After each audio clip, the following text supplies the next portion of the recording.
Genesis chapter 16. Now Sarai, Abram's wife, had borne him no children, and she had an Egyptian maidservant whose name was Hagar. So Sarai said to Abram, "See now, the Lord has restrained me from bearing children. Please go into my maid. Perhaps I shall obtain children by her." And Abram heeded the voice of Sarai. Then Sarai, Abram's wife, took Hagar her maid, the Egyptian, and gave her to her husband Abram to be his wife, after Abram had dwelt 10 years in the land of Canaan. So he went in to Hagar, and she conceived. And when she saw that she had conceived, her mistress became despised in her eyes. Then Sarai said to Abram, "My wrong be upon you. I gave my maid into your embrace, and when she saw that she had conceived, I became despised in her eyes. The Lord judge between you and me." So Abram said to Sarai, "Indeed, your maid is in your hand. Do to her as you please." And when Sarai dwelt harshly with her, she fled from her presence. Now the angel of the Lord found her by a spring of water in the wilderness, by the spring on the way to Shur. And he said, "Hagar, Sarai's maid, where have you come from, and where are you going?" She said, "I am fleeing from the presence of my mistress Sarai." The angel of the Lord said to her, "Return to your mistress, and submit yourself under her hand." Then the angel of the Lord said to her, "I will multiply your descendants exceedingly, so that they shall not be counted for multitude." And the angel of the Lord said to her, "Behold, you are with child, and you shall bear a son.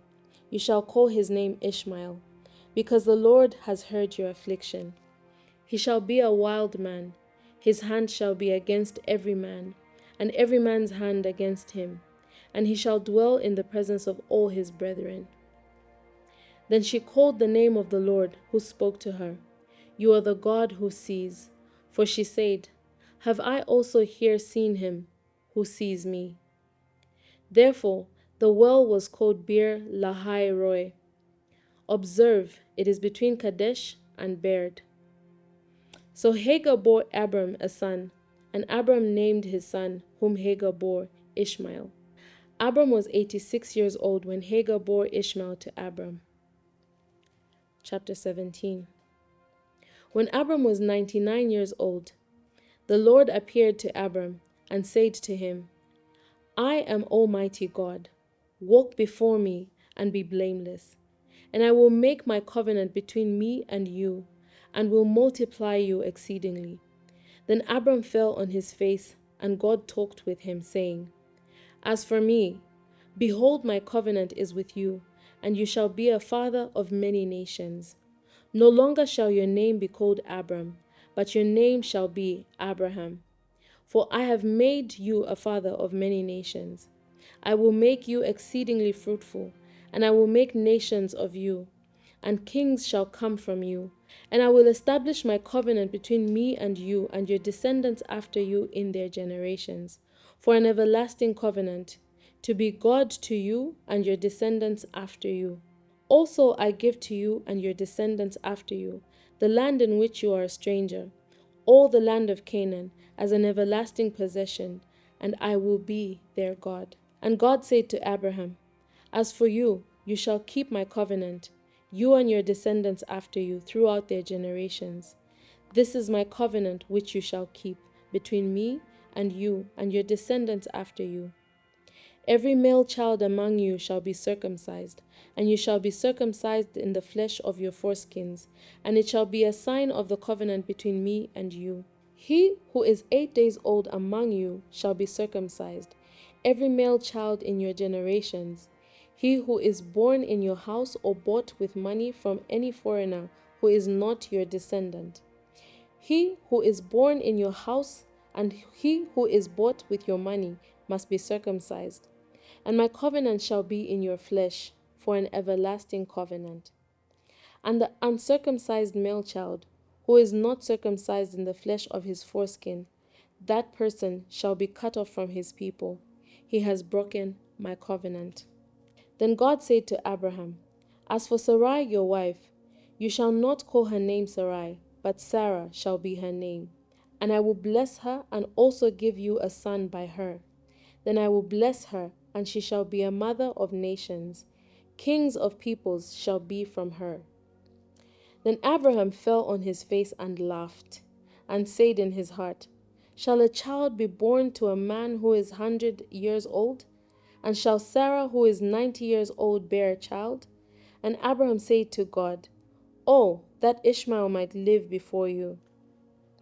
Then God said, No, Sarah your wife shall bear you a son, and you shall call his name Isaac.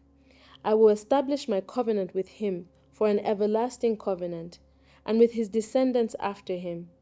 And as for Ishmael, I have heard you. Behold, I have blessed him, and I will make him fruitful, and will multiply him exceedingly. He shall beget 12 princes, and I will make him a great nation. But my covenant I will establish with Isaac, whom Sarah shall bear to you at this set time next year.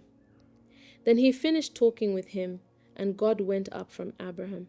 So Abraham took Ishmael his son, all who were born in his house and all who were bought with his money, every male among the men of Abraham's house, and circumcised the flesh of their foreskins that very same day, as God had said to him. Abraham was 99 years old when he was circumcised in the flesh of his foreskin, and Ishmael his son was 13 years old when he was circumcised in the flesh of his foreskin. That very same day, Abraham was circumcised, and his son Ishmael. And all the men of his house, born in the house or bought with money from a foreigner, were circumcised with him. Chapter 18. Then the Lord appeared to him by the terebinth trees of Mamre, as he was sitting in the tent door in the heat of the day. So he lifted his eyes and looked, and behold, 3 men were standing by him. And when he saw them, he ran from the tent door to meet them, and bowed himself to the ground, and said, My Lord, if I have now found favor in your sight, do not pass on by your servant. Please let a little water be brought, and wash your feet, and rest yourselves under the tree. And I will bring a morsel of bread that you may refresh your hearts. After that you may pass by, inasmuch as you have come to your servant. They said, Do as you have said. So Abraham hurried into the tent to Sarah, and said, Quickly, make ready 3 measures of fine meal, knead it and make cakes.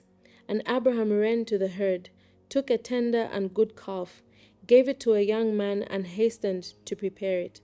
So he took butter and milk and the calf which he had prepared, and set it before them. And he stood by them under the tree as they ate. Then they said to him, Where is Sarah, your wife? So he said, Here in the tent. And he said, I will certainly return to you according to the time of life, and behold, Sarah your wife shall have a son. Sarah was listening in the tent door which was behind him. Now Abraham and Sarah were old, well advanced in age. Sarah had passed the age of childbearing. Therefore Sarah laughed within herself, saying, After I have grown old shall I have pleasure, my Lord being old also? And the Lord said to Abraham, Why did Sarah laugh, saying, Shall I surely bear a child, since I am old? Is anything too hard for the Lord? At the appointed time I will return to you according to the time of life, and Sarah shall have a son. But Sarah denied it, saying, I did not laugh, for she was afraid. And he said, No, but you did laugh. Then the men rose from there and looked towards Sodom, and Abram went to send them on the way. And the Lord said, Shall I hide from Abraham what I am doing? Since Abraham shall surely become a great and mighty nation, and all the nations of the earth shall be blessed in him. For I have known him, in order that he may command his children and his household after him, that they keep the way of the Lord, to do righteousness and justice, that the Lord may bring to Abraham what he has spoken to him. And the Lord said, Because the outcry against Sodom and Gomorrah is great, and because their sin is very grave, I will go down now and see whether they have done altogether according to the outcry against it that has come to me, and if not, I will know. Then the men turned away from there and went toward Sodom. But Abraham still stood before the Lord. And Abraham came near and said, Would you also destroy the righteous with the wicked? Suppose there were 50 righteous within the city. Would you also destroy the place and not spare it for the 50 righteous that were in it? Far be it from you to do such a thing as this, to slay the righteous with the wicked, so that the righteous should be as the wicked. Far be it from you. Shall not the judge of all the earth do right? So the Lord said, If I find in Sodom 50 righteous within the city, then I will spare all the place for their sakes. Then Abraham answered and said, Indeed now, I who am but dust and ashes have taken it upon myself to speak to the Lord. Suppose there were 5 less than 50 righteous. Would you destroy all of the city for lack of 5? So he said, If I find there 45, I will not destroy it. And he spoke to him yet again and said, Suppose there should be 40 found there. So he said, I will not do it for the sake of 40. Then he said, Let not the Lord be angry, and I will speak. Suppose 30 should be found there. So he said, I will not do it if I find 30 there. And he said, Indeed now I have taken it upon myself to speak to the Lord. Suppose 20 should be found there. And he said, I will not destroy it for the sake of the 20. Then he said, Let not the Lord be angry, and I will speak but once more. Suppose 10 should be found there. And he said, I will not destroy it for the sake of 10. So the Lord went his way as soon as he had finished speaking with Abraham, and Abraham returned to his place.